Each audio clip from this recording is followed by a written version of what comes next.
Most men are told that their prostate is the problem, that it's too big, too swollen, too old. And once that idea settles in your mind, everything that follows feels logical. Shrink it, suppress it, cut it, burn it, manage it. But here's what almost no one stops to explain clearly. Your prostate did not wake up one day and decide to ruin your life. It reacted, quietly, gradually, predictably, to changes happening everywhere else in your body long before you ever noticed a bathroom issue. Think about how this really starts. Long before the weak stream, long before the nighttime trips, long before the urgency that makes you scan every building for a restroom.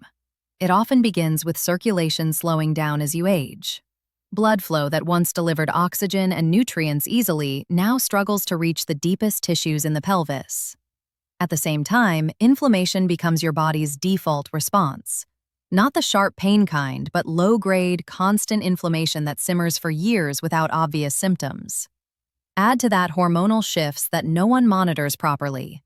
Rising estrogen activity, declining testosterone efficiency, insulin resistance creeping in, and suddenly the prostate is stuck in the middle of a perfect storm. The prostate sits at a crossroads. It's sensitive to hormones. It depends on healthy blood flow. It reacts strongly to inflammation. So when those systems start failing, the prostate doesn't stay silent. It swells slightly. Pressure builds. Nerves become irritated. The bladder gets confused. And instead of asking why all of this is happening, the conversation jumps straight to shrinking the organ as if size alone is the enemy. Here's where men get misled. Shrinking the prostate without correcting circulation, inflammation, and metabolic stress is like tightening a lid on a boiling pot. The pressure doesn't disappear. It redirects. Symptoms might dull for a while, but the underlying stress continues. That's why so many men feel temporary relief and then notice new problems creeping in. Lower energy, reduced sexual response, dizziness, mood changes, a sense that something just isn't right anymore. Your body is incredibly intelligent. When it senses poor blood flow, it tries to compensate. When it senses hormonal imbalance, it adapts. When it senses inflammation, it protects. The prostate enlargement many men experience is often part of that protective response. Not because it wants to harm you, but because it's reacting to an environment that has become hostile to normal function. And here's the uncomfortable truth. Most mainstream solutions never address that environment. They aim at the final symptom instead of the chain reaction that caused it. No one sits you down and explains that sitting too long starves pelvic tissues of circulation, that high-sugar diets quietly inflame blood vessels, that poor sleep worsens hormone signaling, that chronic stress tightens muscles around the bladder and prostate, amplifying urgency. These things don't sound dramatic, so they're ignored. But together, they shape your prostate health far more than age alone ever did. This is why two men of the same age can have completely different experiences. One sleeps through the night, travels freely, and feels normal. The other plans his life around bathrooms. Age didn't choose between them. Their internal environments did. When you only focus on shrinking the prostate, you miss the opportunity to calm it. A calm prostate behaves differently than a stressed one. When blood flow improves, tissues relax. When inflammation drops, pressure eases. When insulin sensitivity improves, hormones start communicating more clearly. These changes don't happen overnight, but they happen naturally when the body is supported instead of suppressed. Many men don't realize that the bladder and prostate are in constant conversation. If the bladder becomes overactive due to nerve irritation or inflammation, it sends false urgency signals, even when it's not full. Shrinking the prostate doesn't retrain those nerves. Improving circulation and reducing inflammation does. That's why some men still feel urgency even after aggressive treatments. The signal pathway was never addressed. And then there's the emotional side no one wants to talk about. Constant bathroom anxiety keeps your nervous system on edge. You stop fully relaxing. You tense without realizing it. That tension alone can worsen symptoms. Your body stays in a low-level fight-or-flight mode, which directly impacts digestion, sleep quality, hormone balance, and blood sugar control. It becomes a loop. Symptoms cause stress. Stress worsens symptoms. Breaking that loop doesn't start with force. It starts with understanding. Once men realize that their prostate is responding to a broader health picture, something shifts. Fear turns into curiosity. Helplessness turns into control. Instead of asking, "How do I shrink this as fast as possible?" the question becomes, "What is my body asking for?" That question changes everything. Because when you start supporting circulation through movement and nutrition, tissues respond. When you reduce inflammatory triggers instead of masking them, pressure decreases. When you stabilize blood sugar, hormone signaling improves. When sleep deepens, repair finally happens. These are not dramatic promises. They're biological realities. The tragedy is that many men are never given the chance to approach prostate health this way. They're rushed, labeled, prescribed, and sent home believing decline is inevitable. It's not, but it does require a different mindset, one that respects the prostate as part of a system, not an isolated enemy. Your prostate doesn't need to be bullied into submission. It needs relief from the conditions that forced it into distress in the first place. And once you understand that, the conversation about prostate health stops being about fear and starts being about strategy. Most men never realize how early the problem actually begins, because the body is polite before it becomes loud. Years before the first midnight bathroom trip, the body starts making quiet compromises. Blood vessels stiffen just a little. Sugar stays in the bloodstream a little longer after meals. Inflammation flickers on and never fully shuts off. Hormones stop communicating with the precision they once had. None of this hurts. None of it sends you to a doctor.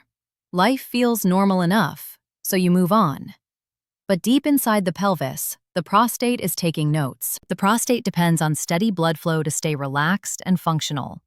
When circulation slows, tissues don't get the oxygen they need to fully recover. Waste products linger. Muscles around the bladder neck tighten.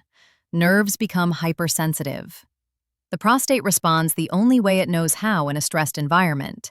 It thickens, swells slightly, and becomes reactive. Not because it wants to grow, but because it's trying to protect itself from constant irritation. Here's what makes this so dangerous for seniors.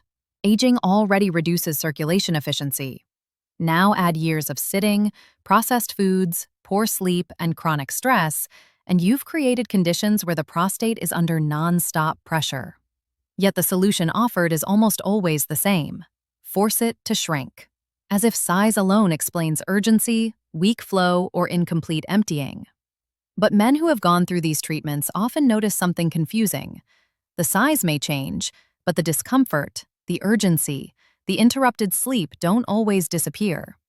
That's because the message system between the bladder, nerves, and prostate is still inflamed and misfiring. Inflammation is the silent driver here. Not the kind that makes your knee swell, but the kind that subtly irritates tissues every day. High blood sugar, seed oils, alcohol, poor gut health, and unmanaged stress all feed this process. Over time, the prostate lives in a state of low-grade alarm. It's like trying to relax while a smoke detector chirps every few minutes. Eventually, the system becomes overly sensitive. The bladder feels full when it isn't. The urge comes suddenly and forcefully. Nighttime signals interrupt deep sleep even when urine volume is low. When men are told their prostate is the villain, they stop listening to their body. They stop asking why inflammation is there in the first place, and this is where opportunity is lost. Because inflammation is not random, it's influenced by daily habits that can be changed, even later in life. Seniors often believe it's too late to reverse these processes, but biology doesn't work that way. Tissues respond at any age when conditions improve. Hormones play a bigger role than most men are told. As testosterone signaling declines with age, estrogen activity can become more dominant in prostate tissue. This doesn't mean estrogen is bad, but imbalance is.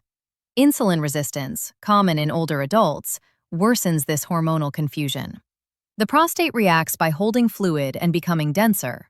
Shrinking it without improving insulin sensitivity is like squeezing a sponge that's still sitting in water. It springs right back under pressure. And then there's nerve signaling. The pelvic nerves don't just respond to physical pressure, they respond to stress. Anxiety about symptoms keeps the nervous system alert. That alertness tightens muscles you don't consciously control. The bladder neck becomes less flexible. Urgency increases. Sleep becomes lighter. Fatigue grows. This is why some men notice symptoms worsen during stressful periods even when nothing else changes. The prostate is responding to the nervous system's state, not just its own size. What most people don't talk about is how empowering it is to understand this.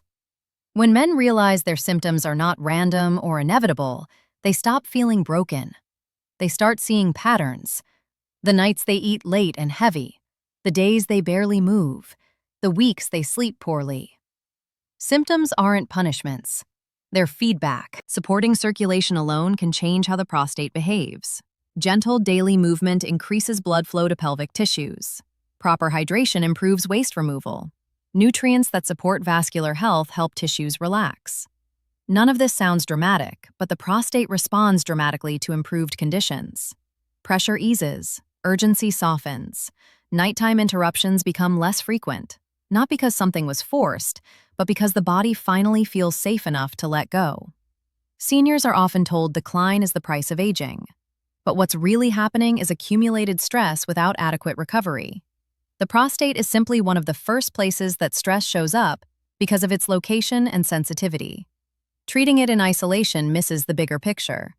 The men who do best long-term are the ones who stop asking how to silence symptoms and start asking how to restore balance. This doesn't mean ignoring medical guidance.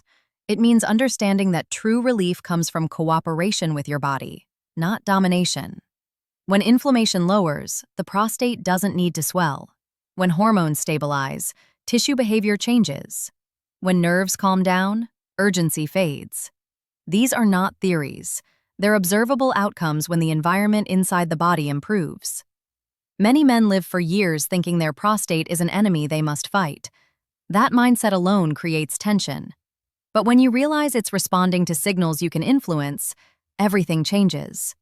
You become curious instead of fearful. You notice small improvements and build momentum.